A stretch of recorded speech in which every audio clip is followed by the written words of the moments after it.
صدر آصف علی زرداری کا یوم پاکستان کے موقع پر قوم کو پیغام۔ صدر مملکت آصف علی زرداری نے یوم پاکستان کے موقع پر قوم کو پیغام دیا ہے۔ صدر مملکت آصف علی زرداری نے یوم پاکستان 23 مارچ 2024 کے پرمسرت موقع پر قوم کو پیغام دیتے ہوئے کہا ہے کہ آپ سب کے لیے نیک خواہشات کا اظہار اور دلی مبارکباد پیش کرتا ہوں۔ صدر نے کہا کہ 1940 کی قرارداد پاکستان ہماری تاریخ میں ایک اہم موڑ کی حیثیت رکھتی ہے۔ قرارداد سے 14 اگست 1947 کو پاکستان کے قیام کا راستہ ہموار ہوا۔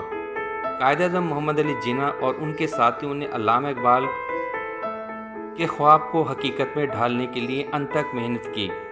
آزادی سے لے کر اب تک کے سفر میں ہم نے مختلف شعبوں میں نمایاں کامیابی حاصل کی ہے۔ انہوں نے کہا کہ ہم تاریخی قرارداد پاکستان کی منظوری کی یاد منا رہے ہیں، جب 23 مارچ 1940 کو ہماری عزیز قوم اور ایک آزاد وطن کی تعمیر کی بنیاد رکھی گئی۔ آئیے آج ہم اپنے گزشتہ سفر پر غور کریں، اپنی کامیابی کو جشن منائیں۔ آئیے ایک خوشحال اور متحد پاکستان کے لیے اپنے عزم کا اعادہ کریں۔ تاریخ کے اوراق پر نظر ڈالیں تو ہمارے آباء و اجداد کے ویژن اور عزم کی یاد تازہ ہوتی ہے۔ وائس آف نیشن کی ویڈیوز دیکھنے کے لیے ہمارا چینل سبسکرائب کیجیے اور بیل کے آئیکن پر کلک کیجیے۔